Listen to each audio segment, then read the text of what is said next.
စံနမူနာပေါ့နော်လူကြီးတွေကိုယ်တိုင်ကစံနမူနာပြပြီးတော့မှအိတ်တာမစ္စရီယာမရှိဘဲနဲ့ဆိုဆိုလို့စာကားတရားနဲ့နေထိုင်သွားမယ်ဆိုစာရေးတစ်ခုလုံးကိုအဖွဲ့အစည်းတစ်ခုလုံးကိုဖွံ့ဖြိုးတိုးတက်အောင်လုပ်ကိုင်တတ်တဲ့စိတ်တွေ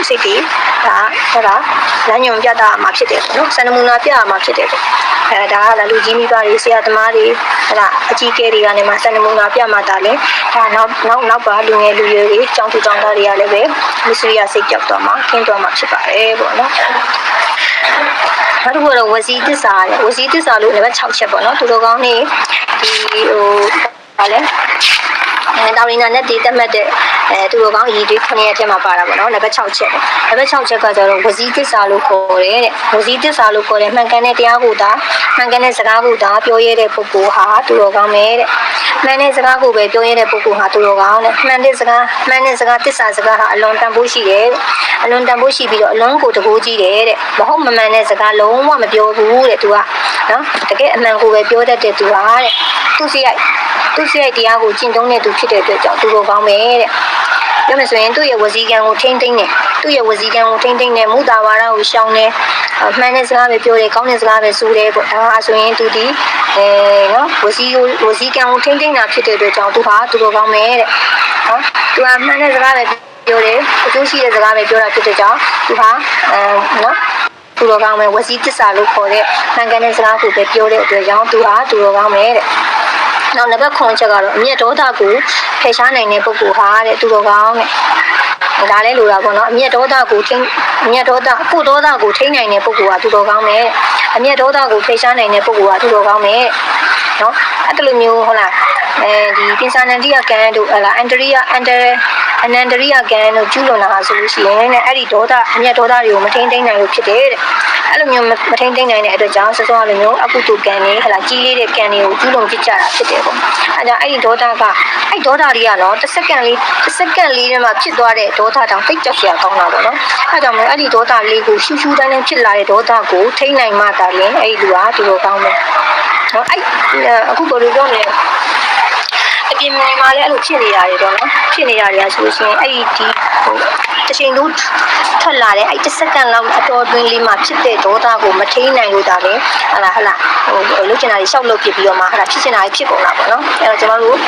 နောက်တာအကြီးကြီးရောက်ကုန်ကြတာဒါမျိုးဒေါသတွေကြောက်စရာကောင်းတယ်ပေါ့နော်အဲ့ကြောင့်မလို့ကျွန်တော်အဲ့ဒေါသလေးခဏလေးတစ်ချိန်ခဏလေးတွင်းမှာဖြစ်သွားတဲ့ဒေါသကိုထွက်လာတဲ့ဒေါသပေါ့အဲ့လိုထွက်လာတဲ့ဒေါသလေးကိုထိန်းသိမ်းနိုင်မလားဟာသူတို့ကောင်းပါပဲတဲ့နော်တကယ်ပဲကြောက်စရာကောင်းတဲ့ဒေါသကြီးတဲ့သူနာမနေနဲ့နောက်တစ်ခါကျတော့ဒီမှာဆိုရင်သူကဒီပင်စာနန္ဒိယကံကိုလည်းနောက်ကမောကရှင်းပြထားရှိတယ်နော်ပင်စာနန္ဒိယကံနဲ့အနန္တရိယကံလို့လည်းခေါ်တယ်ပေါ့နော်အဲ့ဒါလိုမျိုးတဲ့နမတုကာရကကံတို့ပိတုကာရကကံတို့အရဟန္တကာရကကံတို့လောဟိတုပ္ပဒကကံတို့တံကပေဒကံတို့အဲ့ဒီကံ၅ပါးပေါ့နော်အဲ့ဒီကံ၅ပါးကတော့ဘုရုကံလို့ခေါ်တယ်အကုသိုလ်ကံတကယ်ကိုကြီးလေးတဲ့အကုသိုလ်ကံမျိုးပေါ့အဲ့ဒီလိုကံမျိုးကိုကျူးလွန်တဲ့သူကတော့တေလွန်တဲ့အခါမှာတခြားကံတွေရဲ့အကျိုးပေးဖို့မဆောင်ဆိုင်မဲ့ချက်ချင်းဆိုတယ်လို့ဦးစီးငယ်တို့မုတ်ချကြောက်ရောက်ပြီးတော့အရိယာမက်ကိုရနိုင်ခြင်းကိုပါအပြီးတိုင်းပိတ်ပင်တားဆီးတတ်တဲ့အနန္တကြီးမားတဲ့အကုသိုလ်ကံအကျိုးမျိုးကိုခံစားရတယ်တဲ့နော်အဲ့အမျက်ဒေါသကြောင့်တော့မလုတင်တာကြီးလုတယ်အမိခင်လည်းမသိဖခင်လည်းမသိရန်တာမှမသိဒါမျိုးတွေလုကြတယ်ဟာတွေရှိတာပေါ့နော်အဲ့ဒါမျိုးပေါ့အဲ့ဒီလိုမျိုးဘုရားကံတွေကိုတောင်မှပဲကျူးလွန်ဖြစ်ကြတယ်တိတ်ကြောက်စရာကောင်းတဲ့ဒေါသပေါ့နော်အဲ့ဒါကိုကျွန်တော်ဝါချင်းချင်းကြမှာဖြစ်ပါတယ်ဒေါသဖြစ်လာရင်သူကဆွေမျိုးတွေဆိုတာသမီတွေစမင်းမယားတွေဆရာတွေတပည့်တွေဆိုတာမတွေးကြတော့ဘူးဒါမျိုးပေါ့နော်ကိုယ့်ရဲ့အလုပ်ရှင်တွေကိုယ့်ရဲ့အလုပ်သမားတွေဒါတွေလည်းမတွေးတော့လှုပ်ရှင်တာတွေကိုယ်တငယ်ချင်းတွေဆိုတာလည်းမတွေးတော့လှုပ်ရှင်တာတွေရှောက်လုပ်ပြတာပေါ့အဲ့ဒါကြောင့်မလို့သူကနော်ဒေါသအမောင်ဖုံးသွားတဲ့အခါကျတော့မလုပ်တင်တာတွေရှောက်လုပ်လိုက်တဲ့အခါကျတော့နော်တိတ်ကြောက်စရာကောင်းတဲ့အထုတ်တူကံတွေပြီးလို့ဖြစ်တာအဲ့ကြောင့်ကျွန်တော်ကဒေါသကိုထိနိုင်ခြင်းဟာလည်းသူတို့ကောင်းပါတဲ့အဲ့လူတွေကတော့ကျွန်တော်တို့လူသားတွေကတော့ဒေါသကိုကောင်းထိနိုင်ဖို့လိုတယ်ပေါ့လေ့ကျင့်ရမှာပေါ့ရှင်ကျွန်တော်နောက်တစ်ခါတော့ဒေါသကိုထိချုပ်နိုင်တဲ့သူတဲ့ရဟန်းတော်တွေကတဲ့နော်ဒါဆောင်တယ်မှာဆိုရင်ရဟန်းတော်တွေကတစ်ပင်မခိုးရဆိုတဲ့ပြညတ်ချက်နဲ့ပတ်သက်ပြီးတဲ့အဲ့ဒါပြီးတော့ရုပ်ကစိုးနဲ့တူရဲ့ဒေါသထိနိုင်ပုံကိုမြတ်စွာဘုရားကဟောထားတာရှိတယ်ဒါသူဒေါသကိုဘယ်လိုထိလဲဆိုတာကိုဟောထားတာပါနော် နဲ့မြင်းရထားမောင်းတဲ့ပုဂ္ဂိုလ်ကမြင်းရဲ့ဆက်ကိုထိန်းအောင်မြင်းရဲ့ဆက်ကိုနိုင်အောင်ထိန်းနိုင်တယ်ထိန်းနိုင်ပြီမင်းနဲ့ကိုဒေါသကိုတကယ်မထိန်းနိုင်ဘူးဆိုရင်ယထာထိန်းလို့မခေါ်နိုင်ဘူးကိုဒေါသကိုထိန်းနိုင်တဲ့ပုဂ္ဂိုလ်မှာတကယ်ယထာထိန်းလို့ခေါ်နိုင်တယ်တဲ့အရှိန်နဲ့ထွက်လာတဲ့ဒေါသကိုထိန်းနိုင်တယ်ဆိုတာလွယ်တဲ့ကိစ္စမဟုတ်ဘူးတဲ့ကျွန်တော်ကကိုဒေါသကိုထိန်းနိုင်ဖို့လိုပါတယ်ပေါ့နောက်ကတော့နဲ့သူတို့ကောင်းတွေကကိုကျင့်တရားကိုတန်ဖိုးထားကြတယ်တန်တော်တဲ့သူတို့ကောင်းတွေကပါနန်းတဲ့ကိုအသက်ကိုဆက်ဆန်တိဆိုဆွန့်ကြတယ်ဓမ္မကိုတော့မဆွန့်ကြဘူးတဲ့သူတို့ကောင်းတွေကကိုအသက်ကိုဆွန့်ကြတယ်ဓမ္မကိုတော့မဆွန့်ကြဘူးတဲ့ဒါဟာသူတို့ကောင်းတွေရဲ့စိတ်နေသဘောထားတဲ့ကိုကျင့်တရားကိုဘာနဲ့မှမလဲဘူးတဲ့ကိုကျင့်ရမယ့်တရားကိုလွယ်လွယ်နဲ့မဆွန့်ဘူးတဲ့ဒါအကြောင်းနဲ့မှမဆွန့်ဘူးတဲ့အတက်ကိုဆွန့်ကျင်ဆွန့်ရပါစေကိုကျင့်တရားကိုမပြတ်ပြားစေတာဟာသူတို့ကောင်းတွေရဲ့စိတ်နေသဘောထားပဲတဲ့ဒါလေးသတိထားမှာပေါ့နော်တမိုးရှိတဲ့အရာကိုတဲ့တမိုးမရှိတဲ့အရာနဲ့လူတွေကတာမန်ပုဂ္ဂိုလ်လူတွေကလဲလေးရှိရဲ့တဲ့ဥပုပ်သီလဆောက်ထားပြီမဲ့လည်းဗိုက်စာရင်မနေနိုင်တော့ဘူးတဲ့အစာနဲ့ဥပုပ်ကိုလဲလိုက်တယ်တဲ့ဥပုပ်သီလကျိုးပေါက်သွားတယ်နော်ဥပုပ်သီလကျိုးပေါက်သွားတယ်တဲ့အဲ့ဒါမျိုးပေါ့ပြောမယ်ဆိုရင်ကိုစောက်တည်ထားတဲ့ဥပုပ်သီလကိုသူတို့ကဗိုက်စာရာနဲ့တော့အစာနဲ့အစားစာနဲ့ဥပုပ်နဲ့လဲလိုက်တယ်တဲ့နော်ဥပုပ်သီလကျိုးပေါက်သွားတယ်တကယ်ဆိုရင်နော်ဒီကိုကျင့်တရားကိုတန်ဖိုးထားတဲ့သူတော်ကောင်းတွေကတော့ဗိုက်စာနေလည်းမစားဘူးတဲ့ကိုဥပုပ်သီလကိုမကျိုးမပေါက်မပြောက်မကြအောင်မကျိုးမပေါက်မပြောက်မကြအောင်တဲ့ကြောင်အောင်ဆောင်းထင်းနေပေါ့နော်ဥပုပ်သီလကိုကောင်းစွာဆောင်းထင်းနေပေါ့တကယ်သူတော်စင်သူတော်ကောင်းတွေကတော့ကိုဥပုပ်ဆောက်တည်ထားတယ်ဆိုရင်ဥပုပ်ဆောက်တည်ထားတဲ့တိခါပုတ်တွေကိုမကျိုးမပေါက်မပြောက်မကြအောင်အသက်ဆွမ်းရင်ဆွမ်းရပါစေဟုတ်လားဗိုက်စာလို့အသက်ဆွမ်းရင်ဆွမ်းရပါစေဆောက်တည်ထားတဲ့ဥပုပ်သီလကိုထိန်းသိမ်းဆောက်ရှောက်တယ်တော့အဲ့ဒီလိုမျိုးဖြစ်တယ်တဲ့နော်အဲ့ဒါကြောင့်လို့သူတော်ကောင်းတွေကကိုယ့်အသက်ကိုဆွန့်ကြတယ်တရားဓမ္မကိုကျင့်ထားတဲ့ကိုကျင့်တရားကိုတော့ဘာနဲ့မှမလဲဘူးတဲ့အဲ့ဒီလိုမျိုးကိုကျင့်တရားကိုမပြတ်အောင်ထိန်းသိမ်းဆောက်ရှောက်နိုင်တာဟာသူတော်ကောင်းတွေရဲ့စိတ်နေသဘောထားပါပဲတဲ့တန်ဖိုးရှိတဲ့အရာကိုတဲ့တန်ဖိုးမရှိတဲ့အရာနဲ့မလဲရဘူးတဲ့အဲ့ဒီလိုမလဲလို့ရှိရင်သူတော်ကောင်းတွေရဲ့စိတ်နေသဘောထားပဲတဲ့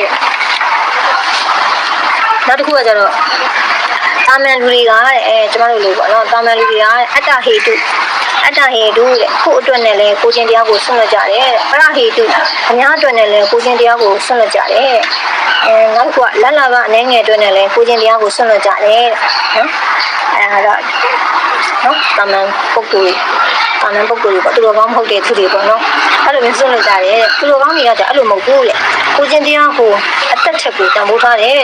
ဘလို့အကြောင်းနဲ့မှကိုချင်းတရားကိုဆွံ့လွတ်တာမဟုတ်ဘူးလေအသက်တာအတိခံရင်ခံလိုက်မယ်ကိုအသက်အတွက်နဲ့သူများအသက်ကိုတက်တာမျိုးလည်းမလုပ်ဘူးလေဘယ်တော့မှမလုပ်ဘူးလေနော်အခုကကျတော့နဲ့ပစ္စည်းဥစ္စာကုန်ကျင်တဲ့ကုန်ပါကြီးတဲ့ကိုအင်္ကာကိုလက်အင်္ကာပေါ့နော်ကိုလက်အင်္ကာတွေပစ္စည်းကျင်တဲ့ပစ္စည်းပါကြီးတဲ့အသက်ပါသေးခြင်းဒီပါစီတဲ့တရားကိုတော့အပြတ်မခံဘူးတဲ့ဒါဟာသူတော်ကောင်းရဲ့စိတ်ဓာတ်ပဲတဲ့မှန်တယ်နော်ဒီကောင်ကခိုင်မာတဲ့မရင်းငြိမ်တဲ့စိတ်ဓာတ်ရှိတာပေါ့တာမန်လူတွေပုထုဇဉ်တွေကတော့အလွယ်တကူပဲရင်းငြိမ်ကြတာပေါ့နော်ဖြစ်စီးတာပေါ့ပြောမစရင်ကိုစောက်တည်ထားတဲ့ဟလားဒီလာတိတ်ခါပုတ်တွေပါတယ်အလွယ်တကူချိုးဖောက်ဖြစ်တာပေါ့နော်ဒီကောင်တွေကတော့အဲ့လိုမဟုတ်ဘူးတဲ့နော်ပစ္စည်းဥစ္စာကုန်ရင်ကုန်ပါစေတဲ့ကိုလက်အင်္ကာတွေပစ္စည်းချင်းပစ္စည်းတဲ့အတက်ပါသေးရင်သေးတော့ပါစေတဲ့ကိုကျင့်ထားတဲ့တရားတွေကိုတော့အပြတ်မခံဘူးတဲ့နော်ကိုကျင့်တရားကိုတော့ဘယ်တော့မှမဆွတ်လို့ဘူးတဲ့ဒါဟာသူတို့ကောင်းရဲ့စိတ်ဓာတ်ပဲတဲ့အဲ့ဒီလိုစိတ်ဓာတ်တွေကျွန်တော်တို့အတူယူရမှာပေါ့နော်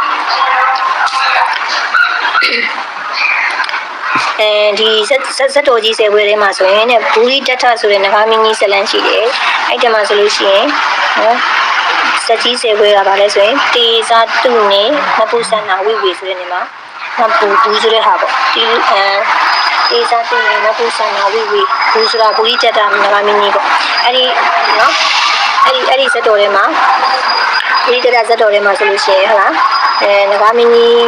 ကတဲ့တီလက်ဆောက်တည်တဲ့အခါမှာအဋိဌံထားတယ်တဲ့အဋိဌံထားတဲ့အခါကျတော့တဲ့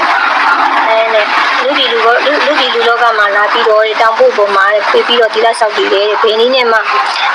သူများအတက်မတက်ဘူးသူများဥစ္စာမကူဘူးငါကိုကျင့်တရားကိုမတက်စေရဘူးလို့အဋိဌံပြီးမှ